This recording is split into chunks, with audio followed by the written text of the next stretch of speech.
Ya, pemerintah dan bank sentral di dunia kini tengah berlomba untuk menerbitkan mata uang digital. Setelah China, muncul beragam nama-nama negara baru yang akan segera melakukan uji coba mata uang digital mereka untuk transaksi lintas batas. Nah, siapa sajakah dan bagaimana dengan prospek mata uang digital dari dalam negeri atau Indonesia? Kita akan simak selengkapnya ramai-ramai kebut mata uang bank digital negara.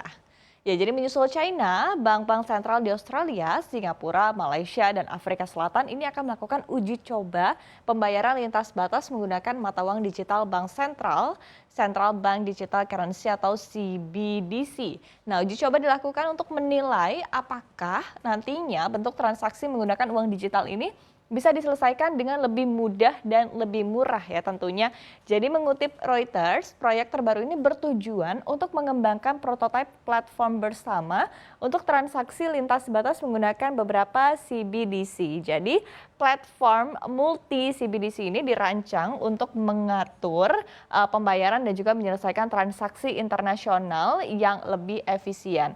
Kemudian di sisi lain, Bank of International Settlement atau BIS ini juga tengah melakukan proyek terpisah yaitu eksplorasi penggunaan CBDC yang melibatkan bank sentral dari China, Hong Kong, kemudian ada juga Thailand serta Uni Emirat Arab. Nah, kita lihat berikutnya, mungkin kalau berbicara terkait dengan bank digital atau dengan uang digital dari bank sentral yang menjadi perhatian ataupun juga yang menjadi yang sering kita dengar ini adalah dari China begitu ya, karena memang China ini mungkin menjadi salah satu negara yang paling terdepan dalam urusan mata uang digital bank sentral. Karena kita ketahui Bank Sentral China atau People's Bank of China (PBOC) memang tengah fokus untuk mengembangkan e-yuan untuk pengguna retail dan bahkan telah melakukan uji coba e-yuan ini di sejumlah wilayah atau ada di sekitar 11 wilayah.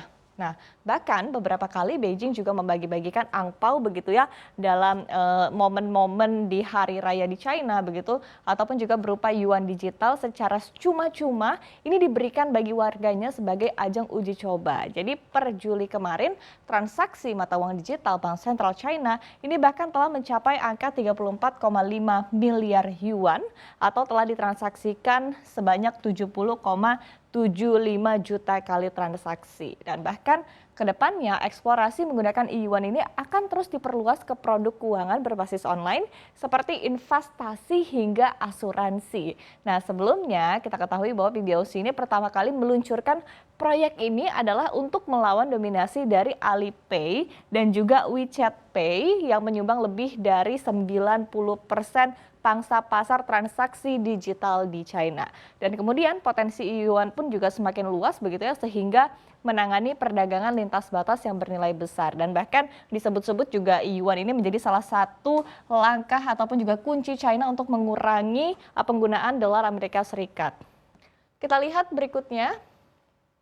Nah, seperti apa kemudian dari dalam negeri begitu ya, karena rupanya memang dari dalam negeri pun Bank Indonesia atau BI juga tengah mengembangkan mata uang digital atau rupiah digital di dalam negeri, di mana Gubernur Bank Indonesia Peri Warjio mengatakan BI berencana untuk menerbitkan Central Bank Digital Currency sebagai alat pembayaran yang sah di NKRI secara end-to-end.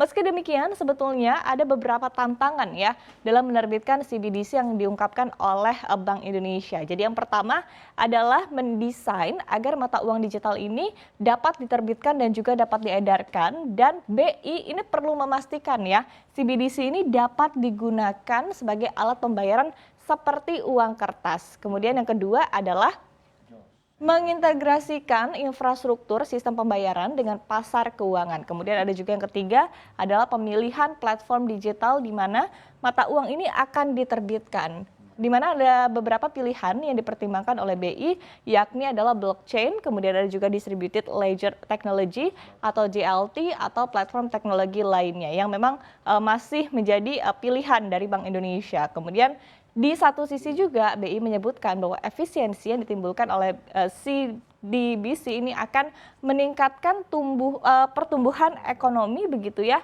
ataupun juga sekaligus bisa meningkatkan inklusi keuangan. Apalagi kita ketahui bahwa memang untuk penggunaan uang digital di tanah air pun juga terus meningkat begitu ya dalam beberapa waktu belakangan ini, terutama di masa pandemi COVID-19 yang mempercepat teknologi digital. Nah, kita akan lihat ya seperti apa nanti ke depannya untuk penggunaan mata uang digital dari Bank Sentral ini dan apakah Indonesia akan segera menyusul negara-negara ini dalam uji coba mata uang bank digital.